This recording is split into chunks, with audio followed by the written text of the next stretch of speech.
Yeah, no, I ain't at the co-op. That's the co-op back there, but that ain't, I don't, that, nothing to do with me. Got nothing to do with that co-op. This is my Sunday morning project. Boy, oh boy. If you don't get a really good spray job, look what happens. You get all this shit you gotta trim by hand. And it ain't good because that ain't acceptable. Absolutely unacceptable. But it's okay, I'm learning. I got my spray tickets, a couple of spray tickets now. I got some. So when you come in and do your, get everything, what you call it, mixed up right and stirred up and agitated. And I put 4 products in. I'd tell you what I put in, but I'd have to kill you all because it's a military secret. So this is a spray and this is a no spray. I sprayed this about 5-6 weeks ago. This stuff here is dead as. Not sure what happened to that wall there, but it's. Yeah, this place is. Oh wait, there's pigeons up there. I could fucking shoot those bastards. Fuck, my gun's in the truck. Every time a guy. That's one rule of hunting. If you got all your licenses and all your tags and all geared up to go hunting, about the time you're not hunting for 17 minutes, you'll end up with about 3 or 4, whatever you're hunting, will fly right in your face. Yeah, I don't know. They don't want nothing over there done. That's not. My project is just, it's kind of hard to see. I took on about 14 times as much here as I really need to do. But there's kind of a little, if you look, you can kind of see straight down. That's where I do everything to the left. Everything to the south of that line, I keep everything over there keeps, oops, that all, I go around and keep all of that stuff knocked down. I trimmed here, I was here for about 8 hours yesterday trimming. I really want to spray Saturdays, but it was, the wind never went below 25 kilometers an hour yesterday. So I'm spraying Sunday morning. And I've never had spray go down as nice ever in my entire life as it went down this morning. I'm not sure if it's because of the stuff I'm using. I got I ran out of my best stuff and I was using some secondary supplies. See, this I sprayed. This stuff here is, I sprayed this last weekend. I think that's dead.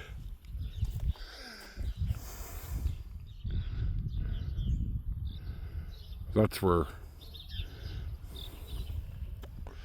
the trucks come in at the entrance over on the south side and they back around there. You'll see cubes. We put these things in. Those things are round bales. And out comes the cubes. They make the cubes. It's kind of complicated.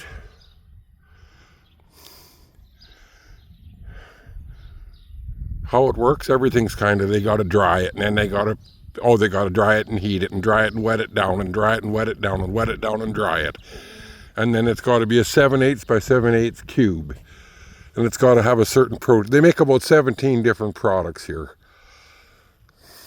It's got to be just, like a lot of horse people use this product for their ponies. So they have to know exactly what they're getting, and it's kind of complicated.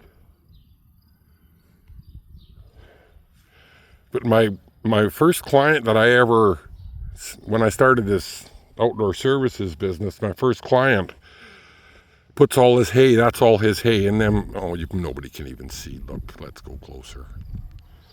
Those bales there, those all come off my first client, my first client ever. That's his hay shed. And they fill that up every year. He's got 4 or 5 pivots of hay. Timothy. This is a Timothy operation. You don't see no alfalfas here. It's just Timothy. And this is the other shed. It's not really full. Their first cut. The reason there's a 14 million bales in this yard is because if it gets a little bit of this, you know, what you call rain on the swath, if you get that on the swaths when they're cut, they just don't make the grade. So they roll them up out here, and they use these as secondary supply. They blend. They got blending units. They put one of these in and then one of those in. Well, when I had cows, I used to have 200 cows. Back when, just when the border closed, I got cowed right up and went broke. My ex left, and my shoulder blew out, and I was in a sling, and my ex left the same month. So that's why I don't have 1,000 cows now, thanks to my ex. Because what, calves are only worth $3,000 a piece. So what, that wouldn't be much, 1,000 calves at $3,000 a piece. Well, that's only, what, 3,000 times 1,000. Well, I don't know, maybe that's about 3 million a year.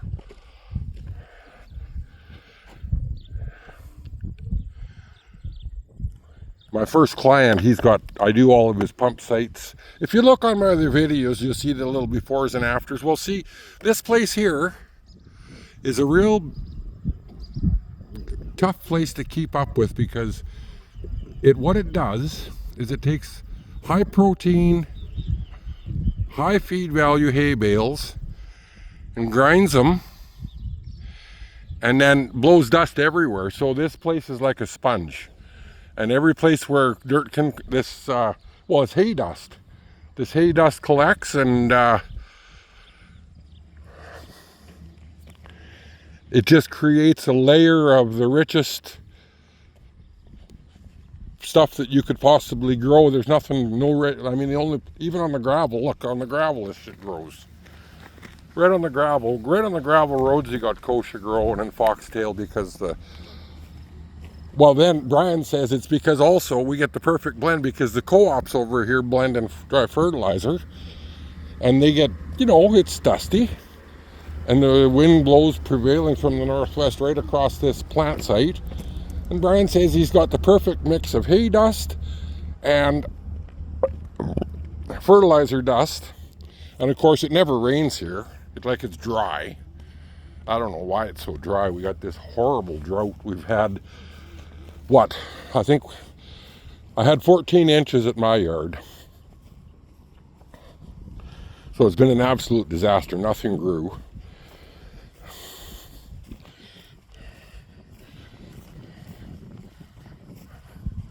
And that's why these weeds are, I should take you down here to this, and then I'll go. I gotta go. I can't do fucking videos all day here. Fucking, how long is that? Fucking 8 minutes. I'm on my break. I have to take a break every hour and log my, so, this is the after. I started here the beginning of last year. It was all my height, this stuff full of kochia. Okay, like 1 year in the spring, the day of the eclipse. So that's what it was like back here. And right all the way to the other side of the yard there, it was like this. Kochia was fully engulfed in kochia. So I got a little spray rig here. I got backpack sprayers. See? 2 of them. And I got one of these other sprayers if I want to do a bigger spot. But if you want to know what well, you look at this shit. Like that stuff here is, and that's what I went through I cleaned this whole place with, so that's what I do Saturday and Sunday. Clean this kochia. Now, this is their kochia that I haven't cleaned, and this is the stuff that I've cleaned. And they ain't bad. It's a good place to spend time. It's quiet out here. Sundays are really good. But I got some of these aren't small. Some of these kochia here are, they're a little bit. But the thing about it is, look at this. Look at this. All you got to do is just walk up. They're right on gravels. All you got to do is like the Ryan. I've got a client. We do all of his pump sites and pivots, and another Ryan, my client that I started with, that owns half this hay plant. They just leave it. They let the kochia grow like this, and then they just go out and step on them, because all you got to do is there's really not that big of a root system, and they just fall over. But other clients, I've got like 6 clients. Most of them like to keep this shit knocked down. So that's the hay plant shenanigans. There's nothing going on, just weeds dying. It was weeds died, and what the hell? Another day, another dollar. On to the next one.